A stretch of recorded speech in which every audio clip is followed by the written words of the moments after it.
ఓం బంధూకకుసుమాభాసాం పంచముండాదివాసిని స్ఫురచ్చంద్రకళారత్నా ముకుటాముండమాలిని త్రినేత్రాం రక్తవసనాం పీనోన్నతఘటస్థనే పుస్తకం చాక్షమాలాంచ వరంచాభయకం క్రమాత్ దదతీం సంస్మరే నిత్యం ఉత్తరాం నాయమానితాం yeah Chandi మధుకైటబాది దైత్యదలని yeah మాహిషోన్మూలినే या धूम्रेक्षणचण्डमुण्डमतने या रक्तबीजाशने शक्तिशुम्भनिशुम्भदैत्यदलने या सिद्धिदात्री परा सा देवी नवकोटिमूर्तिसहिता मां पातु विश्वेश्वरे। अथ सप्तमोऽध्यायः। ध्यायेयं रत्नपीठे शुककलपठितं शृण्वतीं श्यामलाङ्गीं न्यस्तैकाङ्घ्रीं सरोजे शशिकलधरां वल्लकीं वादयन्तीं कल्हाराबद्धमालां नियमितविलसच्चूडिकां रक्तवस्त्रां मातङ्गीं शङ्खपात्रां मधुरमधुमदां चित्रकोद्भासिभालाम्। ఈ చండీ మహాత్మ్యం దేవి మహాత్మ్యంలో మనం సప్తమ అధ్యాయాన్ని మొదలు పెడుతున్నాము. ఈ ధ్యాన శ్లోకం లాస్ట్ క్లాస్లోనే చేశాము. ఇక్కడ మాతంగీదేవి యొక్క వర్ణన వస్తుంది. ఒక రత్నమయ వేదిలో అధిష్ఠిత, ఒక శుక అంటే ఒక ప్యారెట్ దాని యొక్క మాటలు వింటూ ఉంటుంది చిలుక. ఆ తర్వాత ఒక్క పాదం తామర పూల మీద ప్రతిష్ఠితంగా ఉంది. శిరస్సులో అర్ధచంద్రాకారం శశిశేఖర, చేతిలో వీణ ధరించి ఉన్నది. కల్హార పుష్పాల ఒక దండ మాల వేసుకొని ఉన్నది. ఎర్రని రక్తవస్త్ర పరిశోభిత, చేతిలో ఒక శంఖ పాత్ర ఉంటుంది. దానిలో ఉన్న అత్యంత తీయగా ఉన్న ఆ అమృతాన్ని తాగుతూ ఉంటుంది. తర్వాత ఎవరి కపాలంలో నానా అలంకారాలు రాసి ఉన్నదో అటువంటి శ్యామలాంగి అయిన మాతంగీదేవిని మనం ధ్యానిస్తాము అని. దీనికి తర్వాత సప్తమ అధ్యాయం మొదలవుతుంది. ఇక్కడ ఈ అధ్యాయంలో చండముండ వధ మనకి వస్తుంది. అంటే మనం ఇంతవరకు ఏం చేస్తున్నాము, ఈ మొత్తం ఇప్పటి నుంచి ఇంకా ప్రీవియస్ అధ్యాయం నుంచి యుద్ధ వర్ణన, కంటిన్యూస్గా యుద్ధ వర్ణన. అసురులకు దేవతలకు యుద్ధం జరుగుతూనే ఉంటుంది. తర్వాత అసురులు విజేతలై దేవతలు ఓడిపోయి మళ్ళీ జగన్మాతని ప్రార్థించడము, జగన్మాత వారికి దర్శనమిచ్చి వారి ప్రార్థనతో సంతుష్టురాలై అసురులని హతమార్చడం. ఇలా ఎన్ని విధాల యుద్ధ వర్ణన, ఆయుధాలు, ఆ వాయిద్యాలు ఇవంతా మనం చదువుతూ ఉంటే ఇదేమి ఒక యుద్ధ శాస్త్రాన్ని చదువుతున్నామా అని మనకి సంశయం వచ్చేస్తుంది. ఎక్కడ ఆధ్యాత్మికత, భక్తి శాస్త్రం, దేవీ మహాత్మ్యం అంటే అనుకొని మనం చదవడానికి మొదలు పెడితే ఇక్కడ యుద్ధ వర్ణననే ఎక్కువగా అయిపోతుంది. దీంట్లో మనకి ఎలా శాంతి లభిస్తుంది అని మనకి డౌట్ రావచ్చు. అయితే మనం ముందు కూడా ఒకసారి చెప్పాము, ఇక్కడ వచ్చే యుద్ధ వర్ణన అంటే బయట జగత్తులో జరిగే యుద్ధం అని మనము తీసుకోకూడదు. అది ఒక కథ మాత్రం, ఒక ప్రతీకంగా ఇక్కడ సింబాలిక్గా ఈ స్టోరీ అంతా ఉంటుంది. ఈ రాక్షసులు, అసురులు, దేవతలు అందరూ బయట ఉన్నారని కాదు, మన లోపలనే ఉన్నారు. మన మనసులో ఉన్న దైవీ గుణాలు, ఆసురీ గుణాల రూపంలో ఉంటారు. వారి మధ్యనే ఎప్పుడు సంఘర్షం జరుగుతూ ఉంటుంది, యుద్ధం జరుగుతూ ఉంది. మన చేత కానప్పుడు మనం ఇంకా జగన్మాతని ప్రార్థన చేసి శరణాగతరైతే ఆమె మనలో ఉన్న ఈ దుర్బలతని అధిగమించడానికి సహాయం చేస్తుంది. అలా ప్రతి ఒక్క వ్యక్తిలో ఇక్కడ చెప్తున్నారు, అహంకారం అనేది తామసిక, రాజసిక, సాత్విక ఈ 3 స్తరాలలో ఉంటాయి. ఎప్పుడైతే మనలో తామసిక స్తరంలో అహంకారం ప్రబలంగా ఉంటుందో, అంటే ఎప్పుడు నిద్ర, ప్రమాదం, ఒక అలసత ఇలాంటిదే ఎక్కువ, అంటే సమ్మోహం, అలా మోహముగ్ధంగా ఉండడం, ఇటువంటిది ప్రబలంగా ఉన్నప్పుడు మనలో ఉన్న ఆ మధుకైటవ అసురులు ప్రబలంగా ఉన్నారు అని తెలుసుకొని దేవిని తామసీ దేవి మహాకాళీ రూపంలో ప్రార్థన చేస్తాం. అలా మొదటి అధ్యాయంలో ప్రథమ చరిత్రంలో చూసాం. అప్పుడు మనలో ఉన్న ఈ తామసిక అహంకారాన్ని మనం అధిగమించడానికి ఆమె సహాయం చేస్తుంది. మళ్ళీ ఆ అసురుని నాశనం చేయడం ఆమె చేస్తుంది. దానికి ఎప్పుడైతే తమో గుణాన్ని మనం కంట్రోల్ చేయగలిగామో తర్వాత నెక్స్ట్ రాజసిక అహంకారం మనలో ప్రబలమవుతుంది. ఇక్కడ మనకి కొత్త కొత్త ఉద్యమాలను చేయడము, రాగద్వేషాలు, మళ్ళీ చాలా పేరు ప్రతిష్టలు కావాలి, పవర్ కావాలి, ఇలాంటి చాలా మనకి ఒక శక్తిశాలిగా ఉండాలి, అందరినీ జయించాలి, ఇలాంటి మనోభావాలు ఉంటాయి. ఇటువంటి స్వభావాలు వచ్చినప్పుడు మనలో మహిషాసురుడి యొక్క పర్సనాలిటీ ప్రబలంగా ఉన్నది అని తెలుసుకొని మనం జగన్మాతని మహిషాసుర మర్దిని రూపంలో స్తుతించాం.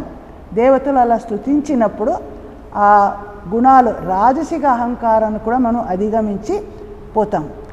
తామసిక రాజసిక ఈ రెండుని మనము ఓవర్కమ్ చేసినప్పుడు సాత్విక అహంకారం మనలో మొదలవుతుందట. సాత్విక అహంకారం మనకి చూడడానికి చాలా మంచిగా ఉంది అనిపిస్తుంది, కానీ అది కూడా ఒక బంధనమే, అహంకారమే అని చెప్తున్నారు. ఎలాంటి ఆధ్యాత్మిక సాధన చేస్తున్న వాళ్ళలో కూడా నేను అందరికంటే గొప్ప సాధకుడిని, నేను అందరికంటే పవిత్రమైన ఉన్నాను, నాకు ఎవరు ప్రణామం చేయలేదు, ఎందుకు నాకు గౌరవం చూపించలేదే అని, నేను అందరికంటే బాగా జపధ్యానాలు చేయగలను, నాకు చాలా ఆధ్యాత్మిక శక్తి ఉన్నది, ఇటువంటి ఒక అహంకారం మనలో వస్తుందంట. అలాంటి అహంకారం వచ్చినప్పుడు మనకి శుంభ నిశుంభ, అంతేకాదు శుంభ నిశుంభ వీరిద్దరూ మనలో ఉన్న అహంకారం మమకారం, దీనికి అస్మిత, అహంకారం అస్మిత అంటాము, శుంభుడు దానికి ప్రతీకము. అలా నిశుంభుడు మనలో ఉన్న మమకారం, మమత్వం, నాది, నేను నాది, ఈ భావాలు మనలో ప్రబలమవుతుంది అని చెప్తున్నారు. ఇలా అయినప్పుడు మరలా మనం జగన్మాతని స్తుతిస్తాము.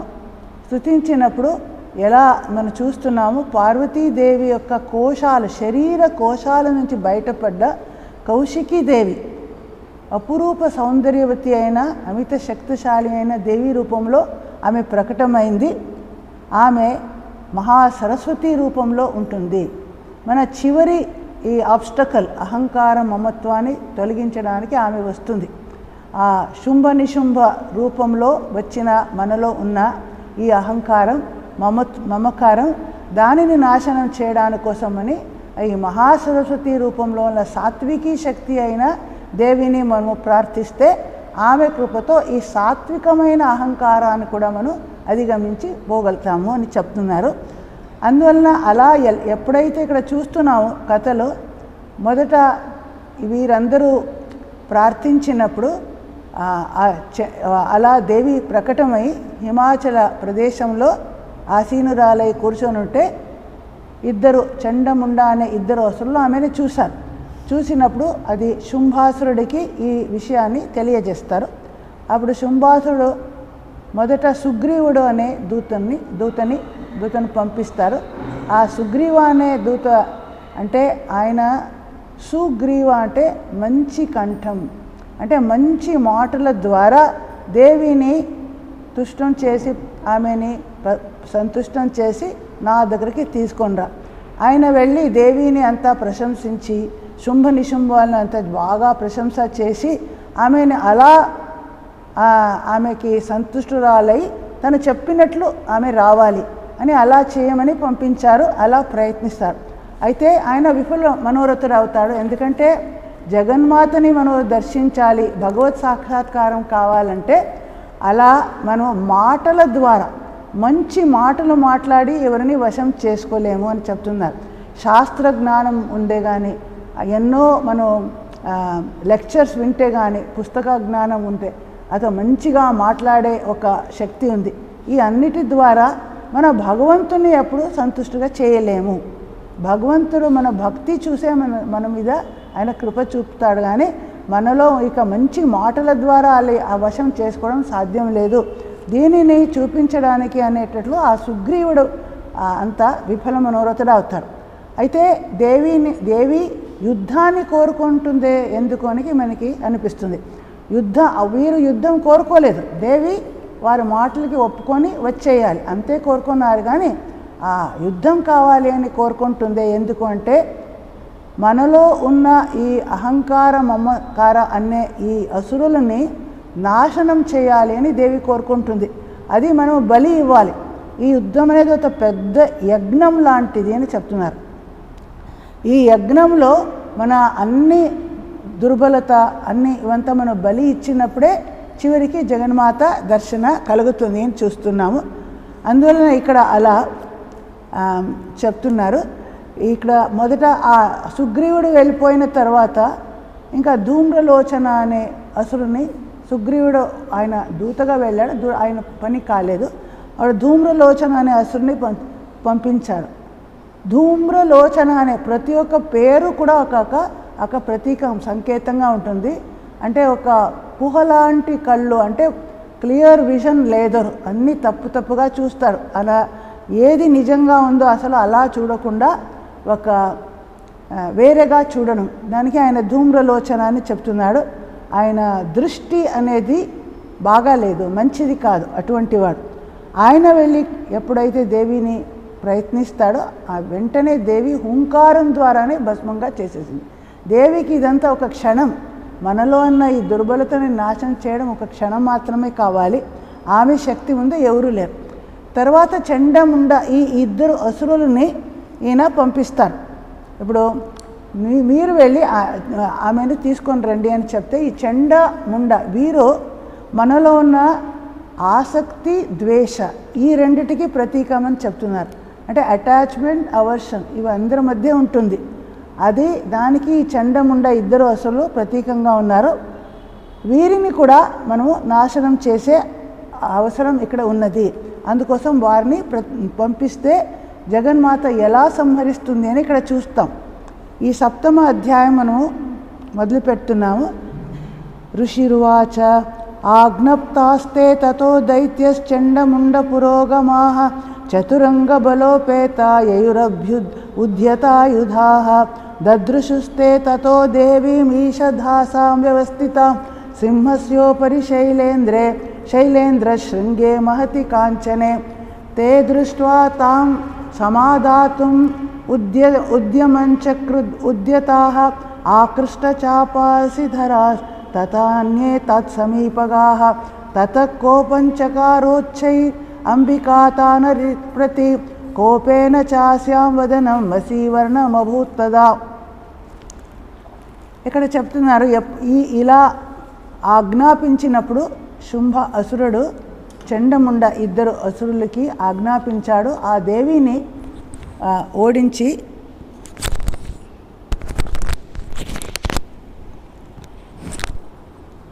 ఆమెను అంగీకారం చేసేటట్లు, నా ఇచ్చకు ఆమె అంగీకారం చేసేట్లు చెప్పి తీసుకొని రండి అని పంపించాడు.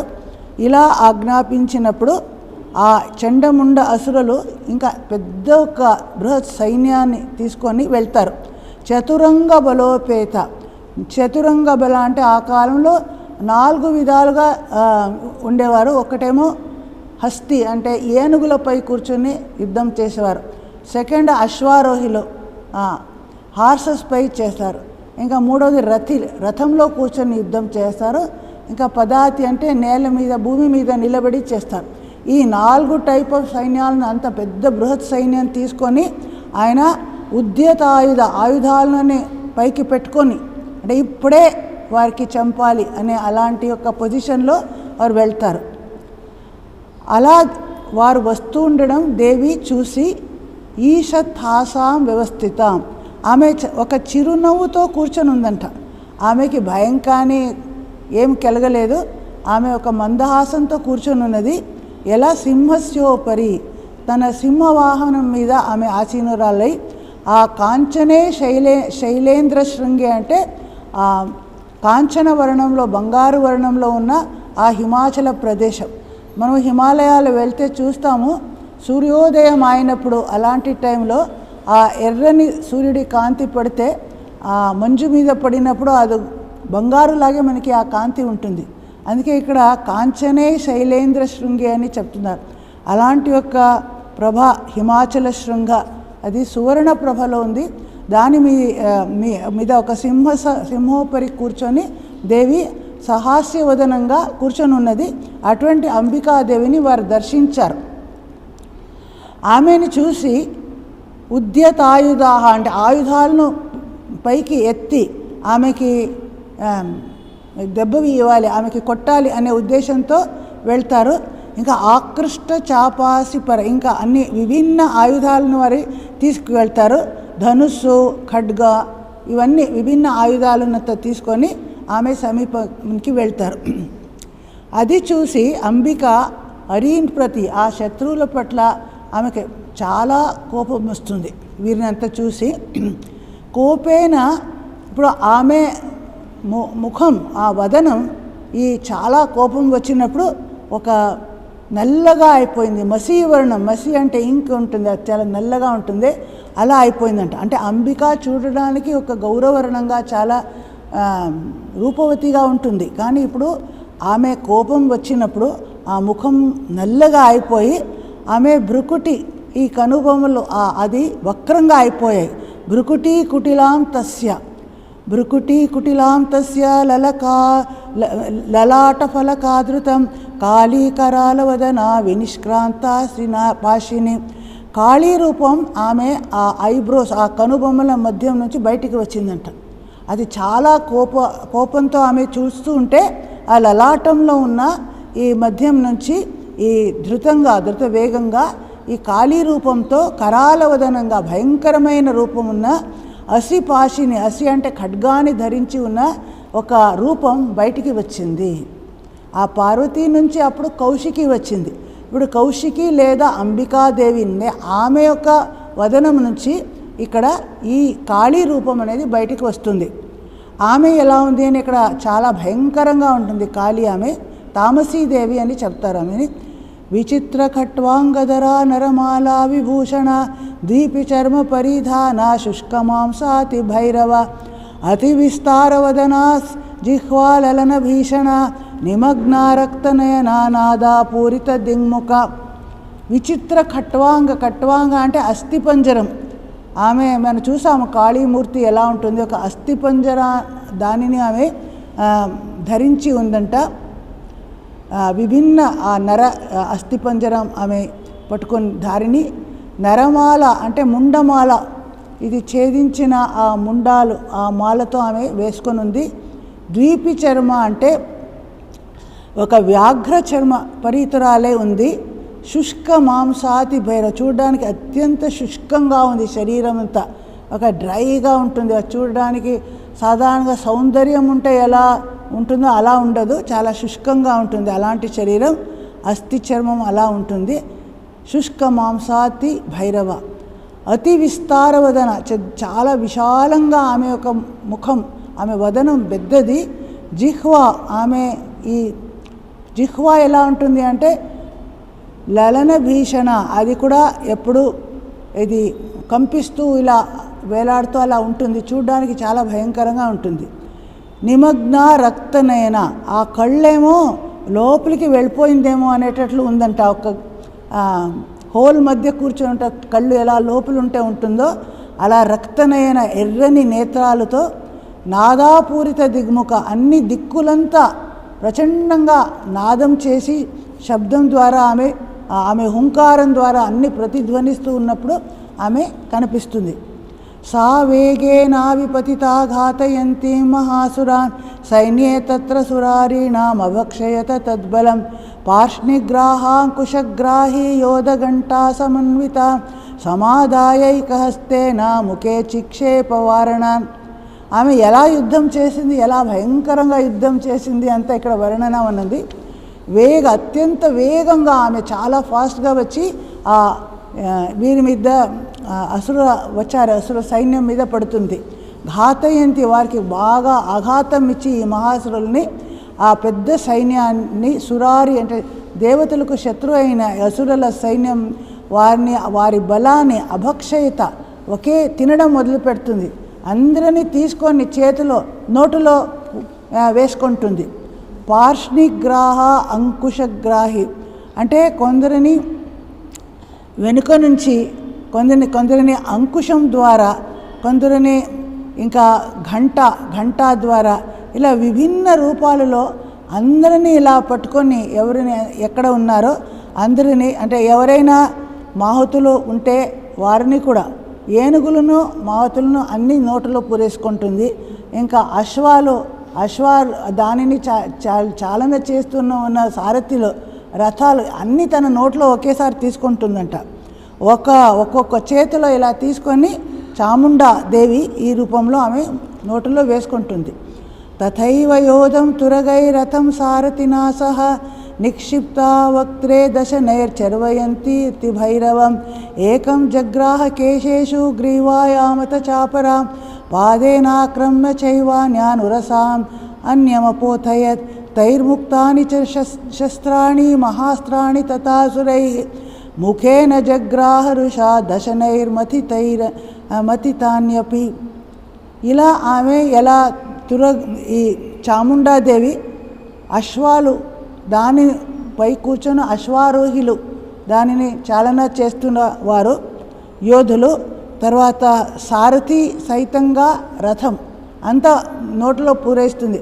రథం సారథి నాస అన్నీ ఒక్కొక్క చేతిలో పట్టుకొని నోట్లో వేసుకుంటుంది. నిక్షిప్త వక్త్రే ఆ దశనైర్ చర్వయంతి పళ్ళు ద్వారా బాగా అదంతా తింటూ ఉంది. అది అన్న బాగా తినేస్తుంది. ఆ దంత ద్వారా చర్వణ చేస్తూ ఉంది. ఒకరిని కేశేషు జగ్రహ అంటే కేశాలని వెంట్రికల్ని పట్టుకొని లాగుతుంది. ఇంకొకరిని గ్రీవ కంఠాన్ని పట్టుకొని, ఇంకొకరిని తన పాద ఒక భారంతో వారిని పదధూళితో వారిని పదదళితురా చేసేస్తుంది. ఇంకా ఇలా విభిన్న రూపాలతో కొందరిని వక్షస్థలాన్ని ఇలా విదారణంగా చేసి రెండు అలా చీలికంగా చేసేస్తుంది, రెండు భాగంగా చేసేస్తుంది అసురుల్ని. వారు ఏ శస్త్రాస్త్రాన్ని కూడా వారు కూడా విసురుతూ ఉన్నారో అసురులు, అవన్నీ అస్త్రాలను కూడా చేతిలో తీసుకొని తన నోటిలో వేసుకుంటుంది. ముఖేన జగ్రాహ దశనైర్ తన దశన అంటే పళ్ళు ద్వారా మథనం చేస్తుందంట. అందరిని మథితంగా బాగా వారిని చేసేస్తుంది. బలినాం తద్బలం సర్వం అసురాణాం మహాత్మనాం మమర్దా భక్షయచ్చాన్యాన్ అన్యాన్ స్థాడయత్తదా అసినా నిహతా కేచిత్ ఖట్వాంగతాడితాః జగ్ముర్వినాశమసురా దంతాగ్రా విహతాస్తథా. ఇంత చాలా బలవంతులైన మహాకాయమున అసురులు ఉన్నారే, యుద్ధం చేయడానికి వచ్చారే, అందరినీ ఆమె ఇలా నాశనం చేయడం మొదలుపెట్టింది. కొందరిని భక్షణం చేసేసింది. ఇంకా అవశిష్టంగా ఉన్న వాళ్ళని కూడా బాగా కొట్టి వారికి దెబ్బ వేసి వారికి ఆఘాతం చేస్తుంది. అసిన అంటే ఖడ్గం ద్వారా కొందరు చనిపోయారు.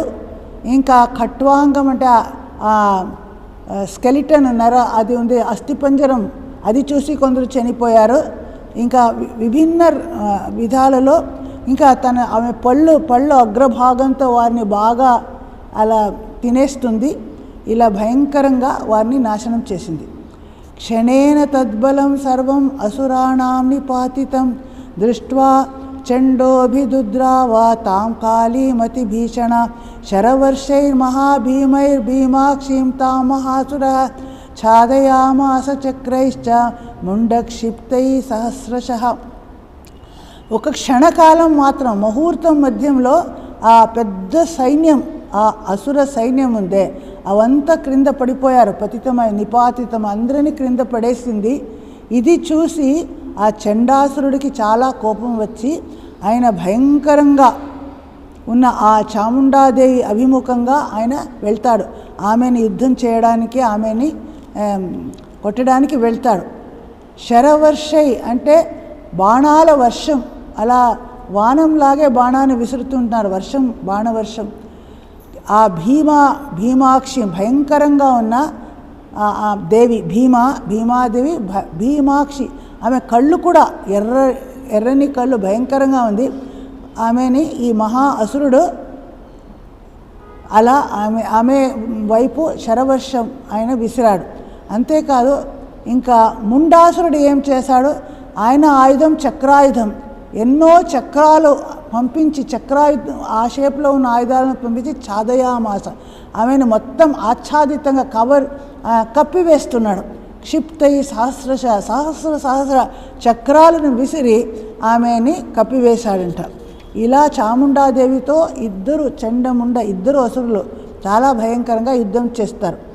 తాని చక్రాణి అనేకాని విషమానాని తన్ముఖం బభూవార్కబింబాని సుబహూని ఘనోదరం తతో జహాసాతిరుషా భీమా భైరవనాదిని కాళీకరాల వక్రాంత దుర్దర్శ దశనోజ్వల ఉత్థాయ చ మహాసిం హం దేవి చండమధావత గృహీత్వా చాస్య కేశేషు చిరస్తేనాసినాచ్చినత్.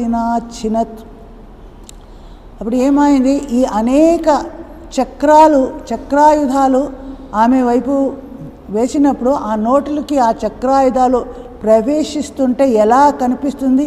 ఘనోదరం అంటే ఈ మేఘాలు, నల్లగా ఉన్న మేఘాల మధ్య అసంఖ్యాత అర్కబింబాన్ని సూర్యబింబాలు వెలుగుతున్నట్లు, ఒక నల్లని ఆకాశంలో ఎన్నో సూర్యబింబాలు ఉదయించాయో అనేటట్లు ఆమె ఆ నోటిలో ఈ చక్రాయుధాలు అలా జాజ్వల్యమానంగా వెలుగుతూ ఉన్నాయంట. ఆమె నోటిలో ప్రవేశించి ఆ చీకటిగా ఉన్న ఆమె శరీరం, ఆ భీమాకారం ఆ నోటిలో ప్రవేశించి అలా కనిపిస్తున్నాయి. అప్పుడు ఆమె జహాసా అతిరుష అత్యంత కోపంతో గట్టిగా నవ్వుతుంది, ఒక అట్టహాసం చేస్తుంది. భీమం భైరవనాదిని భయంకరమైన ఒక నాదం అట్టహాస్యం చేస్తుంది. కాళీ ఆమె ఆ కాళీ రూపంలో కరాల వదన అంటే అత్యంత భయంకరమైన ముఖం, దుర్దర్శ దశనోజ్వల ఆ నోటులో ఉన్న దంతాలు ఆ పళ్ళు కూడా ఎంత తేజోమయంగా ఉన్నాయంట. నోటు ఓపెన్ చేస్తే లోపలంతా దంతాలు కనిపిస్తున్నాయి, బాగా ఎంత షైనింగ్గా అలా జాజ్వల్యమానంగా కనిపిస్తున్నాయి. తర్వాత ఉత్థాయ మహా అసిం తన మహా ఖడ్గాన్ని పైకి ఎత్తి ఆమె హం అని ఒక శబ్దం చేసి చండాసురుడు వైపు వెళ్ళి ఆయన కేశాన్ని పట్టుకొని శిరాన్ని ఆ ఖడ్గం ద్వారా ఛేదించింది ఆ దేవి. ఇక్కడ మహాసింహం అని వర్డ్ ఉంది. కొందరు మహాసింహం అని కలిసి చదివితే ఆమె సింహంపై కూర్చొని చేసింది అని అర్థమవుతుంది. ఇక మహా అసిం హం దేవి చండమధావత అని చదివితే మహా అసిని అంటే ఖడ్గాన్ని ధరించి ఆమె హం శబ్దం ద్వారా వెళ్ళి ఆయన సంహరించింది అని రెండు పాఠాంతరాలు ఉన్నాయి. అంటే ఆమె యాక్చువల్గా కాళీదేవి ఎప్పుడు అలా సింహం పరి ఆమె కూర్చోలేదు, సింహోపరి ఆమె కూర్చోదు. కాబట్టి ఆమె అసి ఖడ్గధారిణిగానే శత్రువుని సంహరించింది అనే అర్థమే మనము తీసుకోవాలి ఇక్కడ. ఇలా చండాసురుణ్ణి ఆమె హతమార్చిన తర్వాత ఇంకా ముండాసురుడి దగ్గర వెళ్తుంది. అథ ముండోప్యధావత్ తాం దృష్ట్వా చండం నిపాతితం తమప్యపాతయద్ భూమౌ సా ఖడ్గాభిహతం వృషా హతశేషం తతః సైన్యం దృష్ట్వా చండం నిపాతితం ముండంచ సుమహావీర్యం దిశో భేజే భయాతురం. ఇలా చండాసురుడు నిపాతితం అంటే క్రింద పడిపోయాడు అని చూసి ఆ దేవి అప్పుడు చూస్తున్నాడు. అప్పుడు ఆ ముండాసురుడు చూశాడు తన చండాసురుడు పడిపోయాడు. ఆయన కూడా చాలా కోపంతో ఆమె వైపు యుద్ధం చేయడానికి వెళ్తే తమ్ అపి అపాతయత్ భూమో ఆయనని కూడా భూమిలో క్రింద పడేసింది, ఖడ్గం ద్వారా ఆయనని హతమార్చింది అని చెప్తున్నారు. ఇలా చండాసురుడు ముండాసురుడు ఇద్దరు ఇప్పుడు చనిపోయారు. హతశేషం అంటే మిగతా ఉన్న సైన్యం ఎప్పుడైతే చంద్రుడు కూడా పడిపోయాడో ఆ మహావీర్యశాలి అయిన ముండాసురుడు కూడా పడిపోయాడు అని చూసి చాలా భయపడి అన్ని విభిన్న దిక్కుల వైపు వారు భయంతో పలాయనం చేశారు. అంటే వారు లీడర్ లేకుండా ఉంటే ఎలా సైన్యం వారు ఎక్కడ చేయాలి ఏం చేయాలి భయంతో అలా దిశో భేజే భయాతురం నాలుగు దిక్కు వైపు భయంతో పలాయనం చేస్తారు. చిరశ్చండస్య కాళీ చ గృహీత్వా ముండమేవ చ ప్రాహ ప్రచండాట్టహాస మిశ్రమభ్యేత్య చండికా మయా తవాత్రో అపహృతౌ చండముండౌ మహాపశు యుద్ధయజ్ఞే స్వయం శుంభం నిశుంభంచ హనిష్యసి. ఇలా ఆ కాళీదేవి చండ ముండ ఈ ఇద్దరి ముండాలని ఆ శిరస్సుని చేతిలో పట్టుకొని చండికాదేవి దగ్గరికి వచ్చింది. వచ్చి ప్రచండ అట్టహాసంతో గట్టిగా నవ్వుతూ ఇలా చెప్తుంది, ఈ యుద్ధం అనే ఒక పెద్ద యజ్ఞం ఇది జరుగుతూ ఉన్నది. ఈ యజ్ఞాల్లో ఎప్పుడు మన పశు బలి ఇవ్వాలి కదా, ఈ చండముండా అనే ఇద్దరు మహాపశువులని బలిగా నేను తీసుకొని వచ్చాను.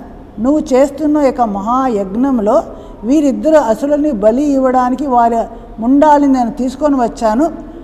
ఇక్కడ వరకు నా పని ఇక్కడ అయిపోయింది. ఇంకా దీని తర్వాత యుద్ధ యజ్ఞంలో నువ్వు స్వయంగానే శుంభ నిశుంభ ఇద్దరు అసురులను నువ్వు చంపుతావు అని చెప్తున్నాను. అంటే ఇక్కడ అర్థం ఏమంటే మన స్వప్రయత్నానికి ఒక లిమిట్ ఉంటుంది. ఇంతవరకు స్వప్రయత్నంతో అంత అయితే దీనికి తర్వాత లాస్ట్ స్టేజ్లో ఈ అహంకారం మమకారం శుంభ నిశుంభని చంపడం మన చేతిలో ఉండదు. అది స్వయంగా దేవినే ఆ పని చేయాలి. అందుకోసం ఈ దేవి చెప్తుంది, ఇక్కడ ఈ కాళీదేవి చెప్తుంది, ఇంతవరకు నేను చేశాను, ఈ మహాయజ్ఞంలో బలి అంతా నేను నీకు ఇచ్చాను, కానీ చివరి పని నువ్వు చేయవలసి ఉంది అని చెప్తుంది. ఋషిరువాచ తావానీతౌ తతో దృష్ట్వా చండముండౌ మహాసురౌ ఉవాచ కాళీం కళ్యాణి లలితం చండికాం వచః. ఇలా తీసుకొని వచ్చిన ఆ చండముండ ఈ ఇద్దరు అసురుల ఆ శిరస్సుని చూసి ఆ దేవి కాళీదేవి తీసుకొని వచ్చినప్పుడు చండికాదేవి కళ్యాణి అంటే ఆమె అత్యంత కళ్యాణ రూపం, చూడడానికి చాలా మంగళ రూపం ఉన్న లలితం అంటే అతి మృదు కంఠం, ఆమె మాటలు కూడా అలా స్వీట్గా ఉంటాయి. ఆమె ఇలా మాట్లాడి చెప్తుందంట, కాళీతో ఇలా చెప్తుంది, యస్మాత్ చండంచ ముండంచ గృహీత్వా తముపాగత చాముండేతి తతో లోకే ఖ్యాతా దేవి భవిష్యసి. నువ్వు చండముండ ఇద్దరు అసురులు నువ్వు తీసుకొని వచ్చి నాకు సమర్పించావు కాబట్టి ఇప్పటి నుంచి నీ పేరు చాముండాదేవి అని నీకు ప్రఖ్యాతి వస్తుంది. నీ పేరు చాముండాదేవి అని వస్తుంది. ఏ దేవి రూపంలో చండ ముండ ఇద్దరు అసురులను సంహరించిందో ఆ దేవి రూపానికే చాముండాదేవి అని పేరు. ఆ దేవి కూడా మన ఈ అంబికాదేవి యొక్క భ్రూ అక్కడి నుంచి కనుబొమ్మల మధ్య అక్కడి నుంచే ఆమె ఉద్భవించింది. ఆమె కోపంతో మనకి ఇక్కడ తెలిసి వస్తుంది. ఎలా అప్పుడు ఎలా మనం చూసాము, పార్వతీదేవి యొక్క శరీరం నుంచి కోశాల నుంచి కౌశికీదేవి బయటకు వచ్చింది. ఇప్పుడు కౌశికీదేవి లేదా అంబిక ఇద్దరు ఒక్కరే. ఆమె యొక్క ఈ భ్రూ అక్కడి నుంచి ఈ కాళీ రూపం బయటికి వచ్చి చండముండాసుర ఇద్దరిని చంపే వరకు తన పని చేసి వెళ్ళిపోతుంది. ఇది శ్రీమార్కండేయ పురాణే సావర్ణికే మన్వంతరే దేవి మహాత్మే చండముండవధో నామ సప్తమోధ్యాయ. ఇక్కడి వరకు మనకి చూస్తున్నాము. కాళీ అంటే ఇంకో చెప్తున్నారు, కాల అంటేనే టైం అంటాము, ఒక మహాకాల అంటాము. మహాకాల శివుడి యొక్క భార్య అని కూడా ఆమె పేరు కాళీ. ఇంకా ఎవరు కాలాన్ని నియంత్రిస్తారు అంటే మన అందరము దేశకాల నిమిత్తంలో ఉన్నాం, ఈ జగత్తులో ఉన్నామంటే ఎప్పుడూ ఒక టైం సెన్స్ మనకు ఉంటుంది. ఆ కాలాన్ని నియంత్రించే దేవికి కాళీదేవి అని ఒక పేరు. ఆ కాళీదేవి ఎలా నియంత్రిస్తుందో మనం కూడా ఆ కాళీదేవి యొక్క కృపతో ఈ కాలాన్ని అతిగమించి వెళ్ళాలి. కాలాతీతంగా వెళ్ళినప్పుడే మనకి జగన్మాతని మనం దర్శించగలము అని చెప్తున్నారు. ఇంతవరకు అయిన తర్వాత ఈ నెక్స్ట్ చాప్టర్ తర్వాత స్టార్ట్ చేద్దాం. ఇక్కడ 7వ అధ్యాయం అయింది. ఇంకా 8వ అధ్యాయంలో తర్వాత రక్తబీజాసురుడి వధ వస్తుంది. ఈ ఒక్కరాయిన తర్వాత ఒకరు, ఇప్పుడు ఇద్దరు చండముండ అసురులు చనిపోయారు, ధూమ్రలోచన చనిపోయాడు. తర్వాత మిగతా పెద్ద పెద్ద అసురు అందరూ వచ్చి యుద్ధం చేస్తారు. చివరికి అందరూ 1 by 1 అందరూ పడిపోతే అప్పుడు రక్తబీజాసురుడు వచ్చి ఆయనని పంపుతారు. ఆ రక్తబీజ అంటే ఆయనది ఒక రక్తం అంటే రక్తమే విత్తనంగా ఉన్నది. అంటే ఒక విత్తనాన్ని భూమిలో పెట్టినప్పుడు ఎలా వృక్షాలు వస్తాయో, ఎన్నో చెట్లు వచ్చేస్తాయో, ఈ రక్త బిందు ఒక్కొక్క రక్త బిందు భూమి మీద పడితే అసంఖ్యాత రాక్షసులు ఉద్భవించేవారు. అలాంటి ఒక వరం ఆయనకి ఉన్నది. ఆయనని చంపడం చాలా కష్టం. ఆయనకి ఎంత ఆఘాతం చేసినా, ఎంత దెబ్బ వేసినా ఇంకా ఎక్కువగా రక్తస్రావమై ఇంకా ఎక్కువ మంది అలా వచ్చేస్తారు. అప్పుడు కూడా ఆయనని సంహరించడానికి కాళీ రూపంలోనే ఆమె సంహరిస్తుంది. అది మనం తర్వాతి అధ్యాయంలో చూద్దాం.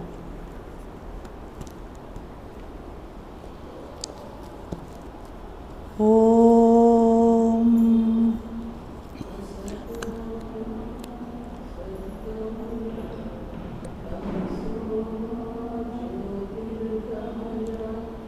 మృత్యోర్మా అమృతంగమయ.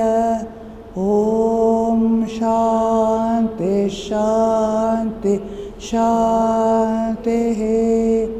హరి ఓం తత్సత్. శ్రీరామకృష్ణార్పణమస్తు.